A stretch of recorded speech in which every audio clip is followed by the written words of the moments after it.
안녕하세요. 느린 밤 잠드는 이야기입니다. 오늘 여러분과 함께 나눌 이야기는 소설가 김동인의 단편 개소문과 당태종입니다. 이 작품은 1944년 5월 잡지 조강에 처음 발표된 동인사담집의 두 번째 이야기인데요. 천하를 호령하던 대국 당나라의 태종과 그에 맞서는 고구려 망리지 연개소문의 지략 대결이 아주 흥미롭게 펼쳐집니다. 거대한 스케일 속에서도 묘하게 여유가 넘치는 고구려의 기상, 그리고 예상치 못한 패배에 당황하는 당나라 군대의 모습이 마치 눈앞에서 보듯 생생하게 그려집니다. 복잡한 하루의 생각들은 잠시 내려놓으시고 수백 년 전 요동 벌판에서 벌어졌던 거대한 옛 이야기 속으로 함께 떠나보실까요? 그럼 이야기 시작하겠습니다. 동인사담집 이 개소문과 당태종, 저자 김동인, 출전 조광 1944년 5월. 도성 안은 평시와 조금도 다른 데가 없었다. 어제도 그제도 작년도 재작년도 그러하였던 것과 마찬가지로 장사 아치는 가게에 앉아서 손님을 기다리고 노인들은 한가스러이 길거리를 거닐고 장인 바치는 여전히 이마에 핏대를 세워가지고 마치를 두르며 솔개는 하늘을 날고 쥐는 땅을 기고 이럴까. 신라 사람 구문사는 자기의 얘기, 또한 천하의 통례와 딴판인 이 고구려 서울 평양의 오늘의 광경에 의외의 얼굴을 하지 않을 수가 없었다. 오늘은 당사가 이 서울에 돌아온다. 더구나 이번의 당사는 보통 다른 때 그런 따위의 낮은 관원이 아니요. 당나라에서도 천자 당태종의 신임 두터운 높은 관원 산홍승상 현장이다. 더구나 천자의 내사 친서를 받들고 온다. 자기네 본국인 신라에서는 이런 높은 관원은커녕 얕은 관원일지라도 명색이 칙사 혹은 상사라 붙는 이상에는 미리부터 그 맞이 준비에 떠들썩하며 위아래를 통하여 무슨 명절이나 맞는 듯이 야단법석한다. 그런데 이 고구려 서울은 보통 날과 조금도 다른 데가 없다. 너무 평온함으로 미심질로 오늘 사실 황사가 오기는 하는가고 다른 사람에게 물어보았더니 오기는 틀림없이 온다 한다. 일찍 신라에 있을 때부터 들은 말이 있기는 있다. 고구려는 자기네 나라의 실력을 믿는지라 다른 나라들 같이 중원의 대국만을 천하유일의 나라, 다른 나라는 죄 번병국으로 여기지 않고 자기네의 고구려도 당나라와 대등의 국가라는 점을 스스로 믿고 이전의 수나라 지금의 당나라를 모두 동등국으로 친다고 듣기는 들었지만 그 말을 그대로 믿을 수 없었던 구문사는 여기서 비로소 그 증거를 보았다. 우물 안에 개구리, 하룻강아지 범 무서운 줄 모른다. 두세 가지의 속단말이 지금의 이 고구려의 태도를 보매 저절로 생각났다. 연하여 수나라의 대군을 잔멸시켜 나중에는 수나라라는 국가까지 무너뜨려 놓았고 또한 그 뒤를 이은 명나라의 10만 20만의 대군도 연하여 잔멸시켜 은연히 동방의 강대국을 형성하고 있기는 하다 하지만 우역의 화종이 못되고 동방 오랑캐의 하나로서 참람대이 대성인의 친사를 맞음에 이렇듯 무례하랴. 이런 오랑캐 나라는 어서 없이 해버려야 할 것이다. 본국 대장군 김유신의 밀령을 받고 염탐으로 고구려에 잠입해 있는 구문사였다. 신라는 고래로 고구려에게 많은 멸시와 천대를 받았다. 그 원수의 고구려에게 일봉을 가해보고 싶었다. 그러나 수나라 당나라도 어린애 다루듯 다루는 강대국 고구려를 약소국인 신라로서는 어찌할 도리가 없었다. 그래서 연해 수나라 당나라에 호소해서 원수를 갚아달라고 애걸하였다. 그러나 수당은 여러 차례 고구려에게 큰 코를 다친 일이 있느니 많지. 신라의 애걸에 대국의 체면상 내 나라 힘이 모자란달 수도 없어서 고구려는 예교를 알고 또한 번업을 잘 지키니 칠 필요가 없다. 너희네끼리 의좋게 지내거라고 피해버렸다. 그러나 신라로서는 분해서 견딜 수가 없었다. 당나라에 피하는 까닭도 짐작한다. 그러나 아무리 고구려가 강대하다 할지라도 당군의 강성으로서 북방을 치고 당군과 신라의 연합으로서 남쪽을 쳐서 남과 북에서 협공을 하면 당하기 어려울 것이다. 그 방략으로서 당나라를 꿰었다. 그러는 일방, 염탐을 고구려에 들여보내서 고구려가 상국을 업수히 여기는 태도 등을 연해 당나라에 보고해서 당나라로 하여금 겉보다도 증오심을 앞서게 하여 당나라를 충동하고 그런 필요 때문에 고구려에 와 있는 구문사였다. 첩보 재료를 더 속히 더 많이 얻기 위하여 고구려의 자그마한 벼슬까지 얻어하고 있었다. 벼슬의 지위는 얕으나마 기나기는 여간 기난 자리가 아니었다. 이 나라의 권세를 한 손에 잡고 있는 망리지 연개 소문의 사록사였다. 그럼의 지위는 얕으나 구문사의 염탐 용무에는 꽤 기난 자리였다. 당사는 그날 낮이 기울어서 입성하였다. 지금껏 300리, 500리의 길맞이의 경험만 가지고 있는 당사 현장은 이 쓸쓸한 여도에 적지 않게 불쾌하고 불만한 모양이었다. 그에 받은 중화적 교양과 예의가 있는지라 그 불만을 표면에까지 나타내어 야료를 하든가 하는 일은 없었지만 내색은 분명히 불쾌하였다. 많은 수원들에게도 말도 없이 어디가 숙소 혹은 객관인지 물어보는 일도 없이 턱으로 전방을 가리켜서 수레를 정처 없는 전방으로 내어 몰았다. 아무리 고구려라 할지라도 사신의 묵을 객관과 사신을 맞아 대접할 접사관은 준비되어 있었다. 다만 맞을 사람을 맞으러 마주 나가지 않고 사신이 스스로 객관을 찾아오기를 기다리고 있는 것이었다. 그러나 그런 것을 알지 못하는 당사의 일행은 불쾌한 마음을 품고 묵묵히 이 10만호의 대도시를 전방으로 내몰았다. 사신 일행이 지나가는 소민의 인도로 객관을 찾아든 것은 밤도 초저녁은 지나서였다. 그저 앞으로 가시기에 혹은 먼저 만나야 할 가까운 분이라도 계신가 했지요. 조롱인지 진정인지 모를 이런 영접사를 들으면서 때는 고구려 보장왕 3년, 당나라 태종 정관 18년 4월, 그해 정월에 고구려에서 당나라에 사신을 보냈던 데 대한 답례를 겸한 당사였다. 구문사는 이 당사가 객관에 드는 전후의 태도를 보고 절실히 느낀 바가 있었다. 자기네 신라에서는 당사라도 오면 위로는 임금을 비롯하여 노소 대신이 그야말로 종과 같이 시종 들고 부족한 데나 없는가고 전전긍긍하는데 그러는데도 불구하고 당사는 매사에 트집을 잡고 예절이 어떠니 격식이 어떠니 말썽을 부리는데 여기서는 이 푸대접에도 이런 방구에 불평이 없이 도리어 사신 측이 전전긍긍하는 것이었다. 당사는 사흘간을 객관에 무의 묵어 있지 않을 수가 없었다.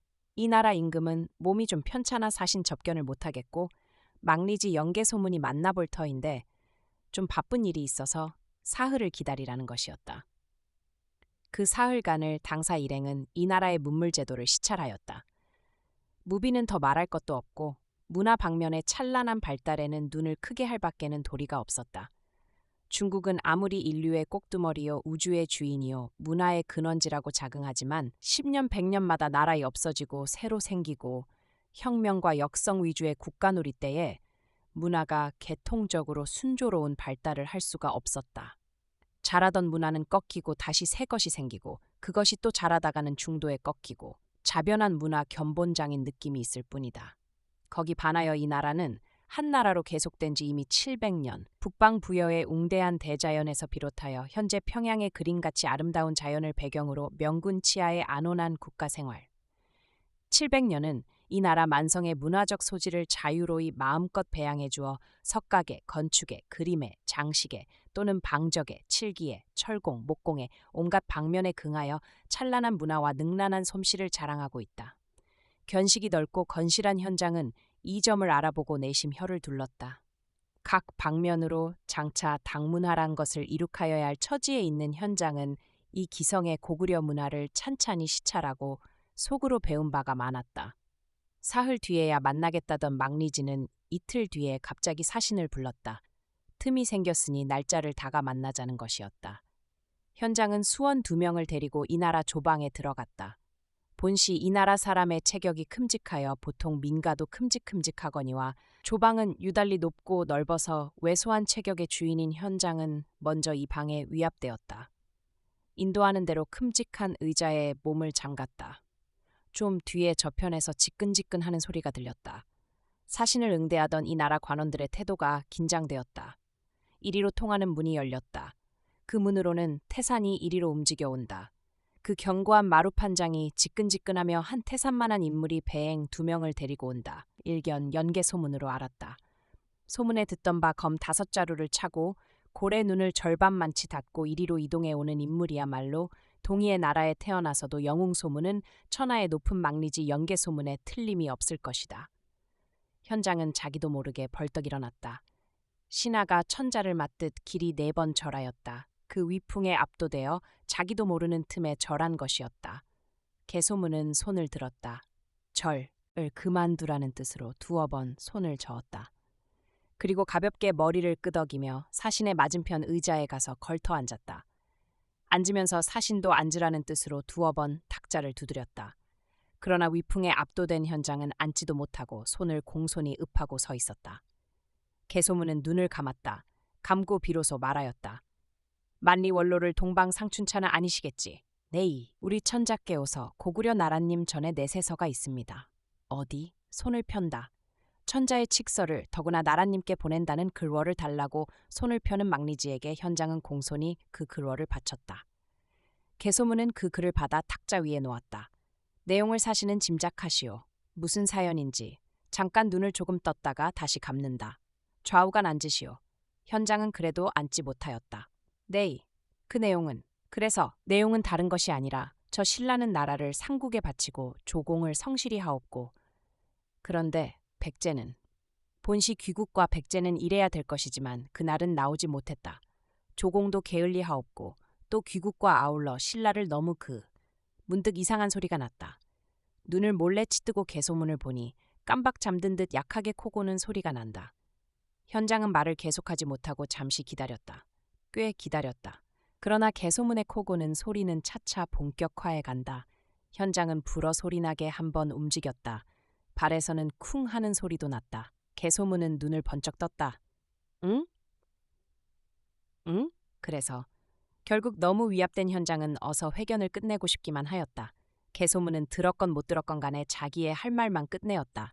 그래서 할 수만 있사오면 신라에 대한 노염을 푸시고 정벌을 좀 느꾸어. 태종의 분부는 너희 고구려가 그냥 신라를 시달리면 짐이 명년에 군사를 일으켜 너희를 벌하리라 하는 뜻을 고구려에 전하라는 것이었다.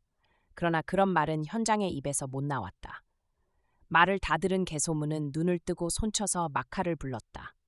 오늘 아침 남방에서 돌아온 유 장군을 좀 불러라. 막리지의 부름으로 유 장군은 달려왔다.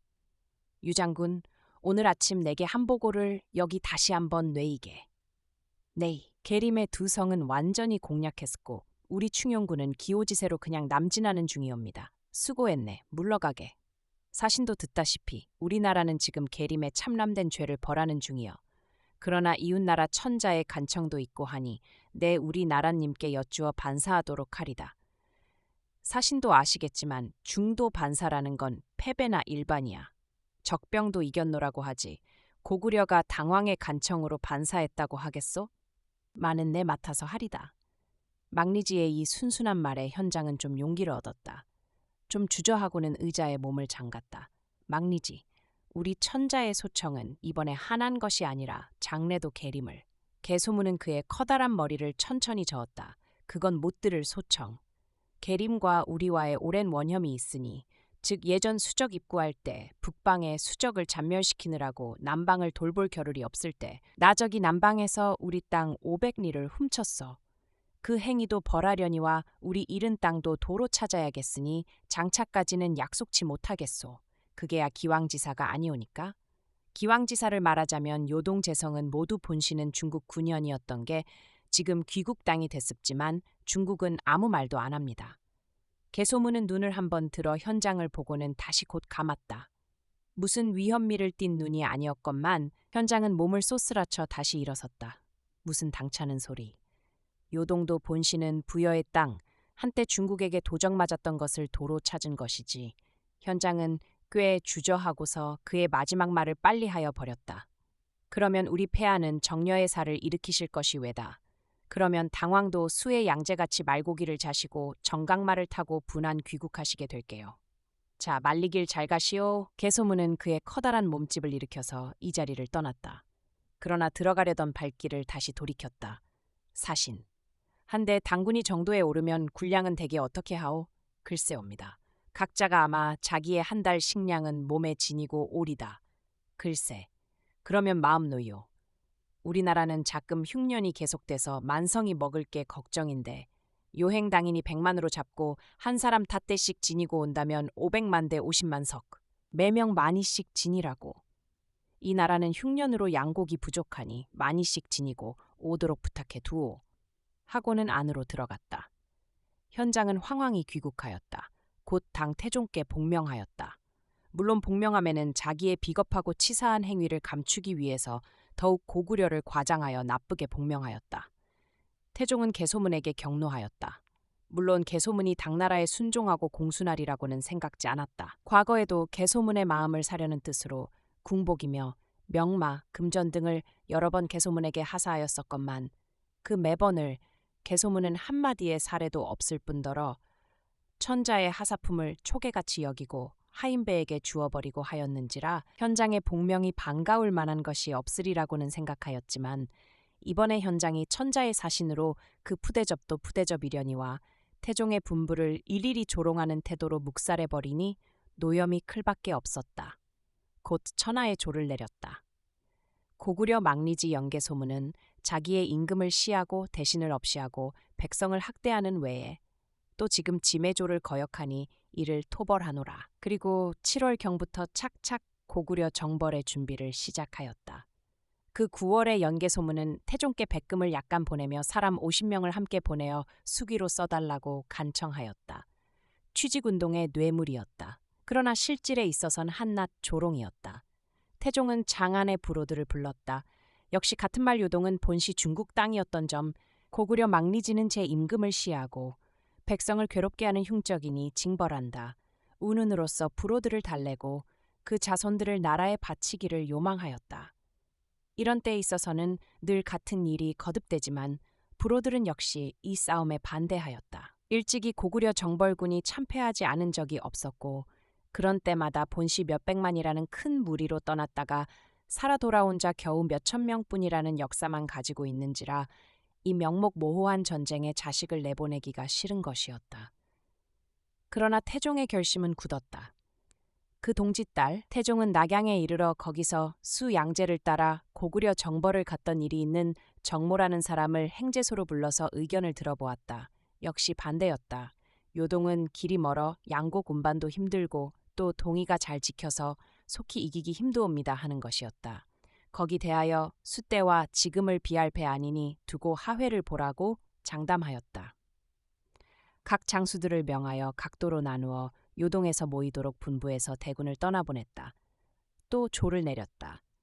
역시 이전의 것과 대동소이한 중에 이전수 양제는 백성을 학대하고 고구려 왕은 백성을 사랑했으니 사란의 군사로 안화의 무리를 치려니 어찌 실패치 않으랴 하고 이번은 꼭 이길 것이라 하여 이길 연유를 5가지를 들었다. 신라, 백제, 거란 등에도 명하여 군사를 내고 합세하게 하였다. 그 해도 지나고 이듬해 4월 태종은 정주에서 또 천하를 불렀다. 예전 수시는 4번 동정해서 많은 중국 자재를 요동의 황야에 잃었다. 짐은 지금 그 자재의 원수를 갚을 겸 고구려 임금 잃은 백성의 설원도 해주려고 정도에 오르는 것이다 하여 부로들의 마음을 위로하고 그리고는 몸소 융복을 입고 칼을 차고 맑게 올라 통수의 길을 떠났다. 고구려 정벌의 당나라의 대군은 몇백 리의 요동 평원을 사진으로 날이 흐리게 하면서 동으로 이동하였다. 이상한 일이었다. 과거에 수나라도 쓴 경험을 하였거니와 당의 태종도 적지 않게 쓴 경험을 한 고구려 효용의 군사가 이번에는 웬일인지 도무지 맥을 못 쓰고 당군 이르는 곳마다 고구려의 성은 함락되고 영토는 유린되는 것이었다. 이봐라, 짐의 위력을. 태종의 의기는 높았다. 연전연승, 승승장구하여 당군은 동진하였다. 당군이 점령하는 곳마다 땅 이름을 고구려식에서 당식으로 고쳐서 계모성은 계주, 배감성은 암주 등으로 연해 고치면서 나아갔다. 이리하여 당군은 안시성에서 40리 되는 곳까지 이르렀다. 거기서 태종은 수백 기를 데리고 부근의 산천 형세를 관망하고자 좀 높은 언덕에 올라 살펴보았다. 즉 전면에 무슨 새까만 줄이 그 기럭지가 40리쯤 되는 것이 아물거리는 것이었다. 야, 저 새까만 저게 뭐냐? 네이, 고구려와 말갈의 연합군의 장사진이 올시다. 무얼, 저 40리가 넘는 줄이 모두 군사란 말이냐? 네이, 태종은 망연히 바라보았다. 얼굴의 근육이 자연 굳어졌다. 내 오산이었던가? 너무 고구려가 만만히 지더니 그거 얘까지 나를 유인하려는 술책이 아니었을까? 망리지 연개소문. 당나라와의 전쟁이 벌어지자 그는 망료들을 데리고 서울을 떠나서 요동에 들었다. 그러나 친병, 친솔병은 하나도 없이 망료들과만 지냈다. 술만 먹었다. 그리고는 잠만 잤다. 변방에서는 연애 패보만 이르렀다. 어느 성이 함락됐다. 어느 주가 빼앗겼다. 연애 들어오는 패보에 아무 대책도 세우지 않고 여전히 술만 불렀다. 망료들은 마음이 여간 초조하지 않았다. 막리지가 망령이 났나? 어쩌면 이 연한 패보에도 눈썹도 안 움직이고 술만 자시고 있는가? 막리지. 어떤 성이 또 함락됐답니다. 어? 응. 잠에서 깬다. 그 성내에는 좋은 꽃동산이 있더니 모두 군사에게 밟혔겠군. 아까워라. 막리지. 이러다가는 결국은 어떻게 됩니까? 나라이 망합니까? 애끼? 그런 못된 소리도 하나. 전쟁은 내가 이겼다. 가련한 이세민당 태종씨 정강말 타고 장안에 돌아가시겠지. 그리고는 하품, 기지개, 어떤 주도 빼앗겼습니다. 응? 응? 그래? 전쟁은 내가 이겼다. 지고도 이겼다고 호언하는 막리지. 드디어 요양성도 있을 수 없어서 피해 나왔다. 전쟁에 쫓겨서 동으로 옮겼다. 고급 막료 몇 사람만이 막리지의 분부로 어디 수사미식 다녀오고 하는 뿐 보통 막료들은 영문을 전혀 알 수가 없었다.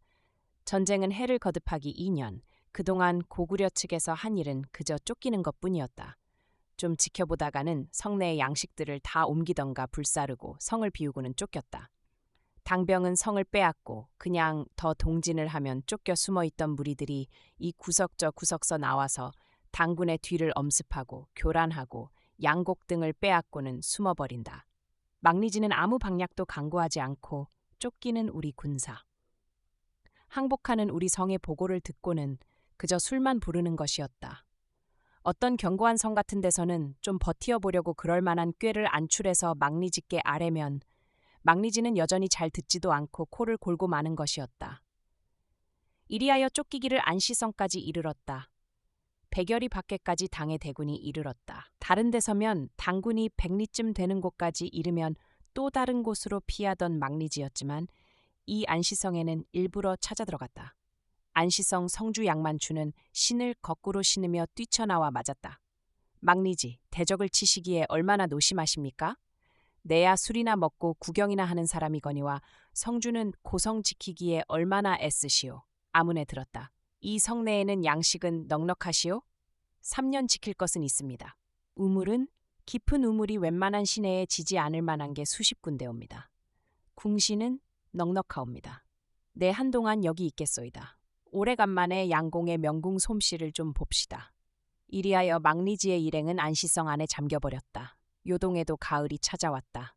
당군 측에서는 이 안시성을 먼저 치랴, 건안을 먼저 치랴 하다가 안시를 먼저 치기로 하였다. 그러나 안시는 성주 양만춘이 굳게 지키는 위에 막리지, 개소문이 들어있느니만치 사기도 크게 떨쳐 그리 쉽게 낙성될 까닭이 없었다. 아직껏 치면 치는 곳마다 항복하는 곳만 겪어오던 당군은 여기서 뜻밖의 굳은 저항을 받았다. 더구나 당의 태종은 여기서 그 새 그림자를 감추었던 고구려 혼의 면형을 발견하고 내심 몸서리쳤다. 그럴 까닭이 없는데 너무도 쉽게 함락되고 하더니 여기서는 딱 버틴 그 저항력에 벌써 고구려 혼의 면형을 발견하고 왜 그런지 공포까지 느꼈다. 높고 견고한 안시의 성은 밖에서 아무리 활로 쏘아도 용처가 없이 헛되이 살만 허비하는 뿐이었다. 당군은 여기 인력으로 한계산을 쌓기로 하였다.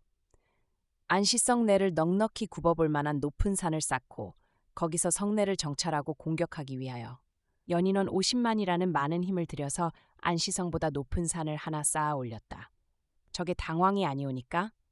성내에서는 막리지 개소문과 성주 만춘이 대작을 하다가 만춘이 깜짝 놀라며 말한다. 그것을 따라보니 그 축산 위에는 태종이 몇 명 시신을 데리고 올라서 성내의 상황을 바라보는 것이었다. 개소문은 만춘을 보았다. 성주의 명궁의 솜씨. 대궁 말고 소궁을 한번 빙긋 웃었다. 만춘은 알아들었다. 소궁을 꺼내어 들었다.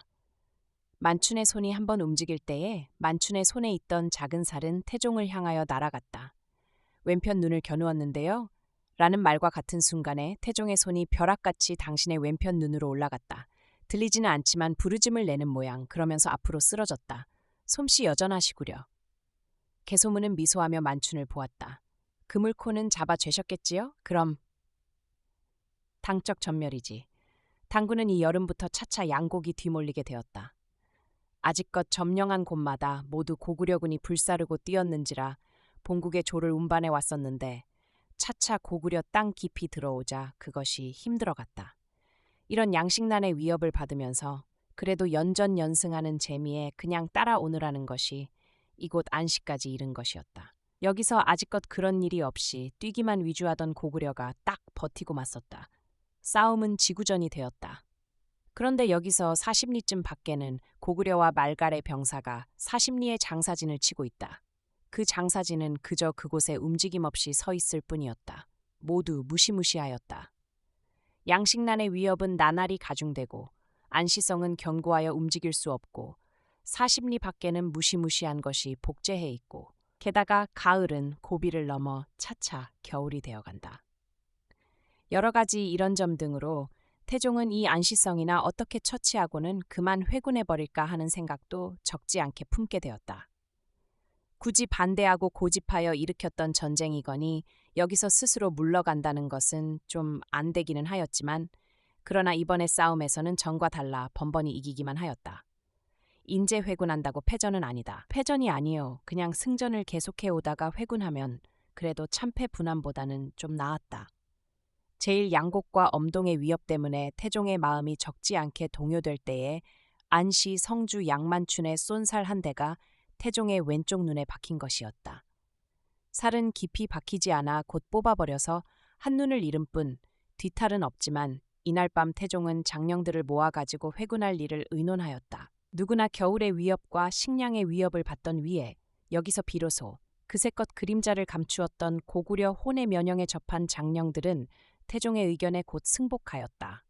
도망치는 것 같지 않게 순서 있게 회군할 절차나 방략도 대개 의논하였다. 다음 날 밤 당군의 일부는 야음을 타서 안시성을 떠났다. 태종은 그 제1차 회군 부대에 섞여 도망의 길에 나섰다. 그러나 그 밤에 무서운 일이 생기고 무서운 일이 전개되었다. 40리 기럭지를 뻗치고 있던 고구려와 말갈의 연합군이 사진을 날리며 이 도피하는 당군에게 엄살해 온 것이었다. 당군은 포위되었다. 그물 안에 들었다.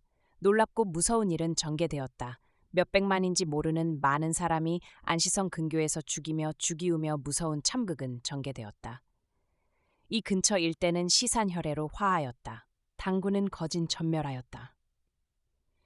어떻게 해서 이 사륙의 곳에서는 빠져나온 자도 곳곳이 지키는 고구려의 유격군에게 붙들리어 본국 당나라까지 돌아간 자는 겨우 수천 명에 지나지 못하였다. 하늘이 내신 사람인 태종, 간신히 목숨은 유지하여 그야말로 말도 못하고 정각말로 귀국하였다. 말은 잡아먹은 것이었다. 시장하여 위징이 있었다면 짐을 이 지경에는 안 빠지게 할걸. 태종은 길이 탄식하였다. 이듬해 5월에 고구려에서는 긴 글월이 태종께 왔다. 고구려 왕 보장과 막리지 연계 소문이 당 태종께 사죄하는 글월이었다. 싸움에 이기어서 죄송합니다고 이와 같은 편에 미녀 둘을 태종께 바쳤다. 색이라는 것은 사람이 중히 여기는 것이지만 이 계집들의 친척에 상심할 일을 생각해서 짐은 받지 못하겠다 하여 미녀들은 도로 각각 제 집으로 돌려보냈지만 이 거듭되는 조롱에 태종은 이를 갈았다. 지금까지 김동인 작가의 개소문과 당태종을 함께 들으셨습니다. 안시성을 든든하게 지켜낸 양만춘의 화살 한 발, 그리고 당나라 대군 앞에서도 코를 골며 낮잠을 자던 연개소문의 호탕한 모습이 마음에 쾌감을 주지 않으셨나요? 역사적 사실에 작가의 재미있는 상상력이 더해져 더욱 깊은 여운을 남기는 밤입니다. 오늘 준비한 느린 밤, 졸린 이야기는 여기까지입니다. 저희 채널을 스포티파이에서 팔로우해 주시면 언제든 편안한 옛 이야기들과 함께 하실 수 있습니다. 오늘도 함께 해주셔서 감사합니다. 그럼 평안하고 따뜻한 밤 보내시길 바랍니다. 안녕히 주무세요.